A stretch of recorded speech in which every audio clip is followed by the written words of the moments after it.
আজকে কী রান্না করব সবটাই তোমাদের সাথে শেয়ার করব। প্রথমে কড়াইতে তেল দিয়ে দিলাম। তেলটা একটু গরম হয়ে যাক।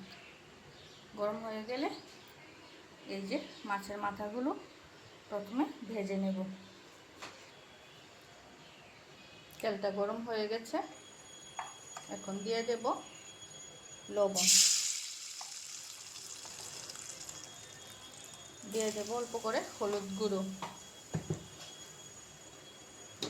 দিয়ে মাছের মাথাগুলো দিয়ে দেব।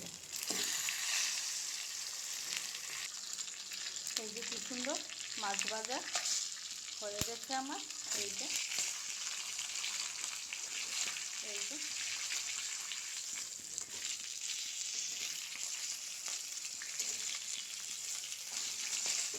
মাথাগুলো একটু ভেঙে দেব, বেশি ভাঙবো না, বেশি ভাঙলে কাটা লাগবে।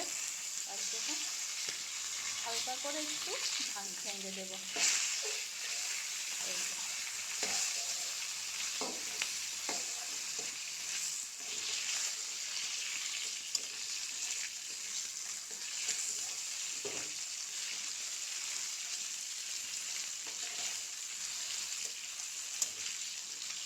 এই যে কি সুন্দর আমার মাছ ভাজা কমপ্লিট। এখন নামিয়ে দেব।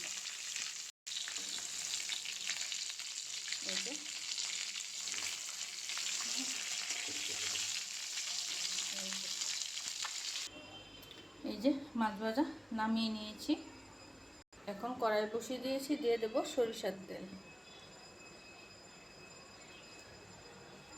কি রান্না করছি এই যে দেখিয়ে দিলাম কি রান্না করছি। ফয়ের ডুগা আর মিষ্টি কুমড়ো দিয়ে মাছের মাথা ভেঙে তরকারি রান্না করব। এই রান্নাটা খেতে কে কে পছন্দ করো অবশ্যই কমেন্ট করে জানাবে। আমার তো খুব ভালো লাগে। কুমড়ার ডুগা ফয়ের ডুগাগুলো আমার বাড়ির গাছেরই নিয়ে নিলাম। পাতাটি বেশি করে দিয়েছি। এই ফয়ের ডুগার পাতাগুলো বেশি করে দিলে খেতে ভালো লাগে। আর কুমড়াটা বাজার থেকে কালকে কিনে নিয়ে এসেছি। দিয়ে দিলাম মেথি সম্বাস, দিয়ে দেব কাঁচা লঙ্কা বাটা,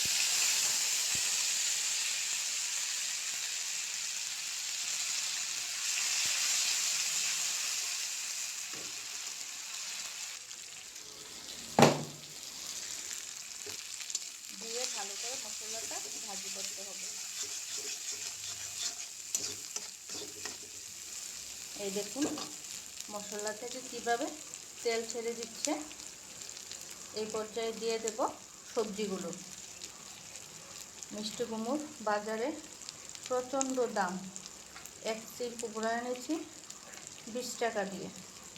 এর আগের বাজারে দুই চির কুমড়া এনেছি 30 টাকা দিয়ে।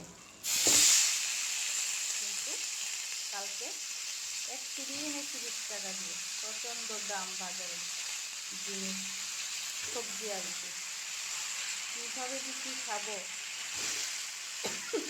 এই যে একটু নাড়াচাড়া করে দিয়েছি, দিয়ে এখন একটু ঢাকনা দিয়ে দেবো। দেখুন দুবার পাতাগুলো বেশি করে দিয়েছি।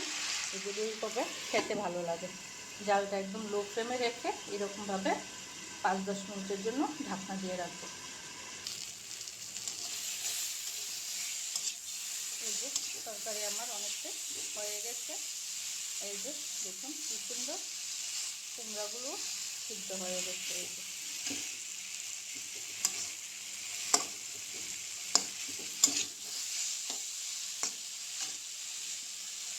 এখন এই পর্যায়ে দিয়ে দেব মাছের মাথাগুলো।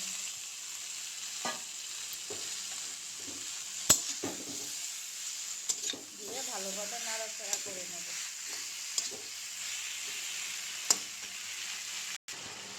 অল্প করে একটু জল দিয়ে দিয়েছি, আর দিয়ে দেব চিনি। একটু চিনি দিয়ে দিয়েছি যাতে ঝালটা ব্যালেন্স ঠিকভাবে হয়। আর তার মধ্যে মিষ্টি কুমড়ো একটু মিষ্টি না হলে খেতে ভালো লাগবে না। দিয়ে দিলাম চিনি। এখন ভালোভাবে নাড়াচাড়া করে নামিয়ে নিলেই আমার তরকারি কমপ্লিট। এই যে নামিয়ে নিলাম। কি সুন্দর আমার তরকারি রান্না কমপ্লিট। দেখুন কাটাগুলো ভাঙেনি বেশি, আমি যতটুকু ভেঙে দিয়েছি ততটুকুই।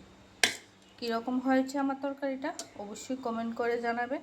আর ভালো লাগবে লাইক কমেন্ট শেয়ার করে দিতে ভুলবে না। এই যে এরকম ভিডিও দেখতে চাইলে অবশ্যই দয়া করে ফলো করে রাখবে, তাহলে নতুনত্ব ভিডিও দেখতে গেলে সবার প্রথমে তোমরা দেখতে পাবে।